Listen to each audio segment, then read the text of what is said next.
new, I guess not new, but 2027 QB prospects, a couple joined Texas on campus this weekend. 3 were scheduled, 1 joined late. We'll talk about who that was. What do you like about these guys, Gerald, and who sticks out to you of the 4 that were on campus this weekend?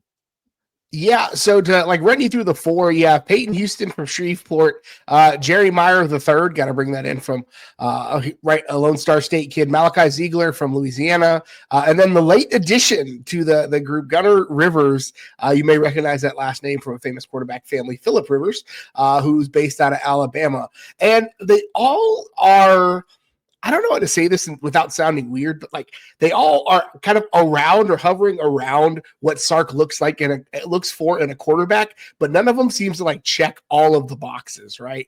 Where you have Peyton Houston from Shreveport, who's a little bit on the smaller side. Obviously, he's a rising junior, so he has some time to grow, right? You put on maybe an inch or so, and we're not having this conversation, but he's got some zip on the deep ball, throws receivers open really well. I love his arm. Meyer, on the other hand, Meyer and Ziegler, both of them are prototypical quarterback size that you're looking for. Same with Rivers, right? 6'2" and up, 6 foot, 6'2" in that range, right? Meyer, the first play on his highlight, if you go watch his huddle, my eyebrows went up when I watched it. Able to move the pocket really well, but it seems like his deep ball floats a little bit, and we just experienced 3 years of floaty deep ball, so I don't know if I'm ready to go back to that quite yet.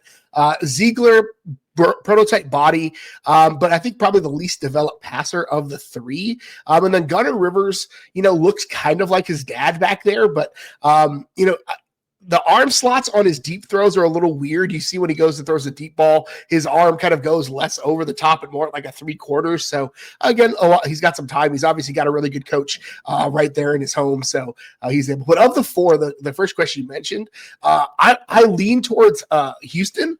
I like his game. I know he's the smallest of the 3, but I think of the 3 guys, he shows the most zip on his deep ball, which I think is something that Texas needs at that quarterback position, while also not sacrificing the ability to move the pocket with his feet. So I think of all of the things I like about a quarterback, I kind of like Houston the most, even though he's the smallest of the 3. No, I think that's fair. Yeah, when I looked up and dug into this Peyton Houston, I was like, wow, he's only 5'11", 190 pounds. He's definitely going to have to grow probably 2 inches and another 10, 15 pounds. And that's kind of the KJ Lacey mold, honestly. That's kind of who he reminds me of someone who is on the current roster, if I had to draw a comparison. Gunnar Rivers, who did come on the visit late, I would agree. He's more of a statue in the pocket, just like his dad. His dad was not mobile at all. Him and Tom Brady they might have been the slowest quarterbacks I've seen in the NFL during that time, but they were both very good in the pocket with pocket awareness and presence. And he's definitely the most physically gifted of the 4. I mean, Malachi Ziegler is pretty close at 6'2.5", but Gunnar Rivers is 6'3.5", already 205. There's a really good chance by the time he's done growing, we're talking about someone that's 6'5", 6'6", 220, 225. And the pedigree's there. When we talk about these quarterbacks, think about who we have in the lineage. We have Arch Manning now, Diabell's coming in, and then if we get Gunnar Rivers, you're going from 3 pros as their dad. That means a lot, guys. It really does. It shows you the work ethic, what it takes to get to this level and stuff like that. And then obviously the coaching of Phillip Rivers as well will help you. But I don't know about that because he was late. And let's be honest here, he's from Alabama. I think it's going to be hard to get him out of that state in particular. But then his dad also went to NC State. And I think his dad seems like a pretty loyal, down-to-earth guy. And it would not shock me if, he kind of ushers his kid to NC State, as long as Dave Doran's there. If Dave Doran does eventually get fired there, then maybe that changes things.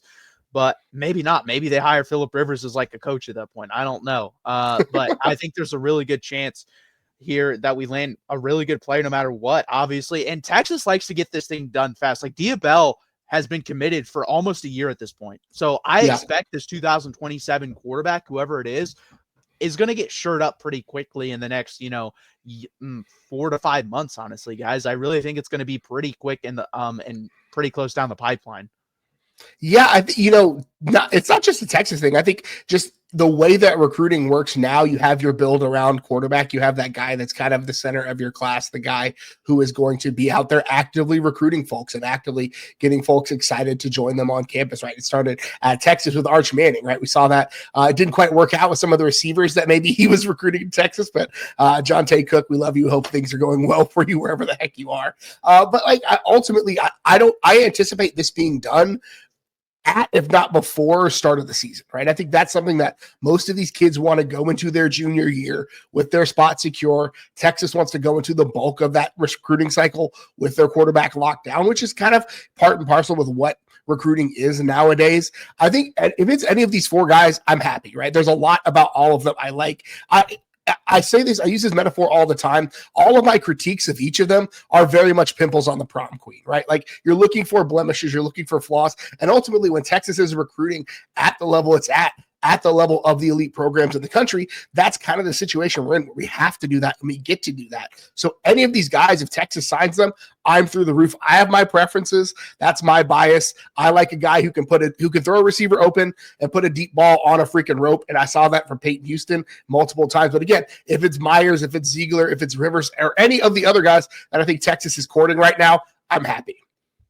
Yeah, they usually have it narrowed down to this point, and they already do, to like 2 to 4 guys, and right now it's 4. Last year it was Troy Hoon and Diabell. We went to, decided let's focus in on Diabell, landed him pretty quickly after that. Troy Hoon, I believe now is committed to Penn State. He's a good player. Yeah. I think top 12 quarterback in the country.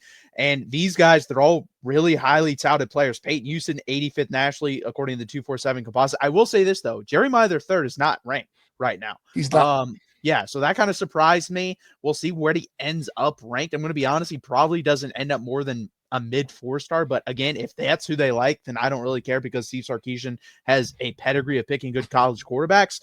Malachi Ziegler is 109th nationally. And then obviously Gunnar Rivers is 69th nationally. So he is the highest rated of these 4. And that would be my pick. I really am a big pedigree guy, and I think he would fit well in the Sark offense. He'd definitely be more of a Quinn Ewers type, stand in the pocket, get the ball out quickly. And I think, honestly, he already has better pocket awareness than Quinn Ewers. Like, no offense, Quinn Ewers, that was the biggest thing that I never really saw that much, or that he didn't get that much better at. He got a little bit better at, but he never was even good at it, honestly. And I think the one advantage, and you mentioned Rivers would come in and be familiar and comfortable in the Sark offense. Go watch his tape on Huddle. It looks like the RPO scheme looks very similar to what Texas is throwing. He looks very comfortable throwing that RPO slant situation that I love to see Texas running and just being the better athletes on the field, which Texas is going to have in spades. So I think that is something that, to be said about a guy who's going to come in probably pretty polished, ready to play early, and already plays in a system in which Texas is going to skew towards schematically.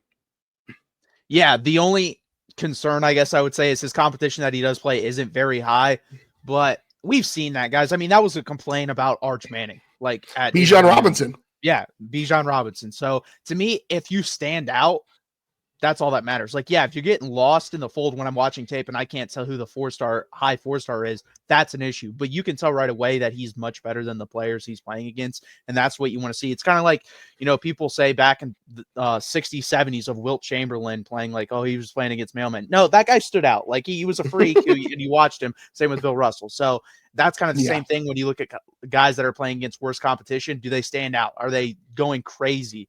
And I think Gunnar Rivers does stand out on tape. Yeah, I mean, he definitely does. That does it for the 2027 QB prospects. Please hit that like button. Please subscribe down below.